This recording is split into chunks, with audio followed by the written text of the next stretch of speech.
വേദ ഒരു രാത്രി വിക്രമിനെ കോൾ ചെയ്ത് ഉടനെ നീ എന്റെ വീട്ടിലേക്ക് വരണമെന്നും ഞാൻ ആകെ പ്രശ്നത്തിലാണെന്നും പറയുവാണ്. അത് കേട്ട് വേദയ്ക്ക് എന്തോ അപകടം പറ്റിയെന്ന് വിചാരിച്ച് പേടിച്ച വിക്രം മതിൽ ചാടി അവളുടെ റൂമിലേക്ക് എത്തുവാണ്. എന്നാൽ അവിടെ എത്തിയ ഉടൻ തന്നെ വേദ ലൈറ്റ് ഓൺ ചെയ്ത് ഹാപ്പി ബർത്ത്ഡേ പറയുവാണ്. എന്താ വേദ ഇത്? നിനക്ക് എന്തോ പറ്റിയെന്ന് വിചാരിച്ച് ഞാനാകെ പേടിച്ചാ വന്നത്. എന്നിട്ട് നീ തമാശ കാണിക്കുവാണോ എന്ന് ചോദിച്ച് അവൻ ദേഷ്യപ്പെടുവാണ്. വേറെങ്ങനെ വിക്രത്തെ എന്റെ റൂമിൽ എത്തിക്കുമെന്ന് എനിക്കറിയില്ലായിരുന്നു. നിങ്ങളുടെ ബർത്ത്ഡേ ആണ്, കേക്ക് കട്ട് ചെയ്യണമെന്ന് പറഞ്ഞ് വിളിച്ചാ നിങ്ങൾ വരില്ലല്ലോ, അതുകൊണ്ടാ ഞാനിത് അപകടത്തിലാണെന്നൊക്കെ വിളിച്ചു പറഞ്ഞത്, ഡ്രാമ കാണിച്ചത് എന്ന് പറയുവാണ് വേദ. എനിക്ക് വരുന്ന ദേഷ്യത്തിന് നിന്നെ അടിക്കാ വേണ്ടത് എന്ന് വിക്രം പറയുമ്പോ ഇപ്പൊ ദേഷ്യമൊക്കെ മാറ്റിവെച്ച് വന്ന് കേക്ക് കട്ട് ചെയ്യാൻ വേദ അവനോട് ആവശ്യപ്പെടുവാണ്. എന്തിനാ ഇതൊക്കെ? ഞാൻ ഒരു ബർത്ത്ഡേയോ ആഘോഷിക്കാറില്ലെന്ന് നിനക്കറിഞ്ഞൂടെ എന്ന് വിക്രം ചോദിക്കുമ്പോ ഈ ഡെക്കറേഷൻസ് ഒക്കെ കണ്ട നിനക്ക് മനസ്സിൽ ഒരു കുളിർമ തോന്നുന്നില്ലേ? ഇതൊക്കെ വിക്രത്തിന്റെ വീട്ടിൽ വെച്ച് ചെയ്യാനായിരുന്നു ഞാൻ ആഗ്രഹിച്ചത്. സാരമില്ല, ഈ റൂമിൽ വെച്ച് നമുക്ക് രണ്ടുപേർക്കും ബർത്ത്ഡേ സെലിബ്രേറ്റ് ചെയ്യാലോ, വന്ന് കേക്ക് കട്ട് ചെയ്യ് എന്ന് വേദ പറയുവാണ്. അതൊക്കെ കേട്ട് ഒന്നും മിണ്ടാതെ നിൽക്കുവാണ് വിക്രം. കത്തിയെടുത്ത് ആളുകളെ വെട്ടാനേ ഈ വിക്രത്തിനറിയൂ, കേക്ക് കട്ട് ചെയ്യാൻ അറിയില്ലേ? ഞാൻ പറഞ്ഞു തരാം എന്നു പറഞ്ഞ് വേദ കത്തിയെടുത്ത് വിക്രത്തിന്റെ കയ്യിലേക്ക് കൊടുക്കുവാണ്. രാത്രി 12 മണിക്ക് വിളിച്ചു വരുത്തി ഇതിന്റെ ഒന്നും ഒരാവശ്യം ഉണ്ടായിരുന്നില്ല എന്ന് വിക്രം പറയുമ്പോ ഒരു സർപ്രൈസ് പോലും എനിക്ക് ചെയ്യാൻ പാടില്ലേ വിക്രം? ഈ കോലത്തില് നിങ്ങൾ കേക്ക് കട്ട് ചെയ്യണ്ട, ഞാൻ വിക്രത്തിന് പുതിയൊരു ഷർട്ടും പാന്റും വാങ്ങി വെച്ചിട്ടുണ്ട് എന്ന് പറഞ്ഞ് അതെടുത്തുകൊണ്ട് വരുവാണ് വേദ. ഈ ഷർട്ട് നിങ്ങൾ എനിക്ക് വേണ്ടി ധരിക്കണം എന്ന് വിക്രം പറയുമ്പോ എനിക്കൊന്നും വേണ്ട എന്ന് പറഞ്ഞ് നിൽക്കുവാണ് വിക്രം. ഈ ഡ്രസ് ഇട്ട് വേണം നിങ്ങൾ കേക്ക് കട്ട് ചെയ്യാൻ, നിങ്ങൾ എന്നെ അനുസരിക്കില്ലേ എന്ന് വേദ പറയുമ്പോ വിക്രം അത് വാങ്ങി റൂമിലേക്ക് പോവാണ്. പിന്നീട് ആ ഡ്രസ് ഇട്ട് വന്ന് വിക്രത്തെ കണ്ട് വേദ ഒരുപാട് ഹാപ്പി ആവുകയാണ്. വിക്രം എന്ന് പറയുന്ന ഒരു ഗുണ്ട അകത്തേക്ക് പോയിട്ടുണ്ടായിരുന്നു. പക്ഷെ അയാൾക്ക് പകരം നല്ലൊരു സാറ തിരിച്ചു വന്നത്.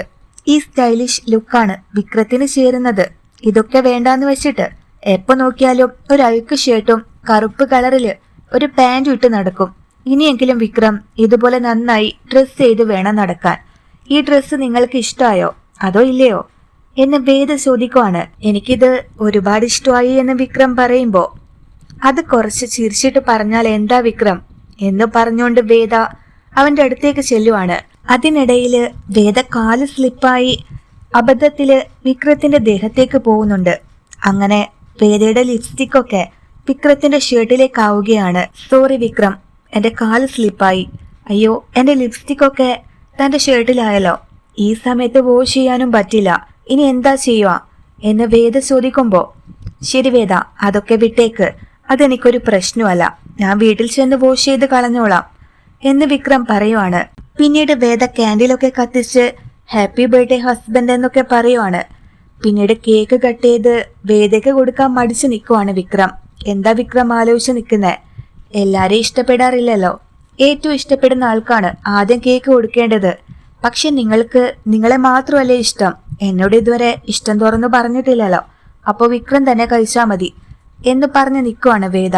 എന്നാ വിക്രം വേദയാണ് കൂടുതൽ ഇഷ്ടപ്പെടുന്നതെന്ന് കാണിക്കാനായി ആ കേക്ക് വേദയുടെ വായിലേക്ക് തന്നെ കൊടുക്കുവാണ്. വേദ അതിനു പകരം കേക്ക് തിരിച്ചു നൽകുന്നുണ്ട്. കുളത്തിലെ മീനുകൾ തുള്ളി കളിക്കുന്നത് നമ്മൾ കാണാറില്ലേ വേദ? അതുപോലൊരു സന്തോഷമാണ് ഇപ്പൊ എന്റെ മനസ്സിൽ ഫീൽ ചെയ്യുന്നത്. കുഞ്ഞുനാളില് എന്റെ പിറന്നാള് വീട്ടുകാര് കേക്കൊന്നും കട്ട് ചെയ്ത് ആഘോഷിക്കാറില്ല, അതുകൊണ്ട് എനിക്ക് കേക്ക് കട്ട് ചെയ്യുന്നതൊന്നും ഇഷ്ടപ്പെട്ടില്ലായിരുന്നു.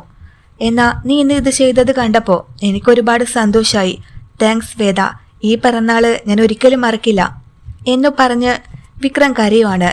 വളരെ ലേറ്റായി, ഇനി ഞാൻ തിരിച്ചു പോണമല്ലോ എന്ന് വിക്രം പറയുമ്പോ വിക്രത്തിന് ഇന്ന് തന്നെ തിരിച്ചു പോണോ എന്ന് വേദ ചോദിക്കുവാണ്.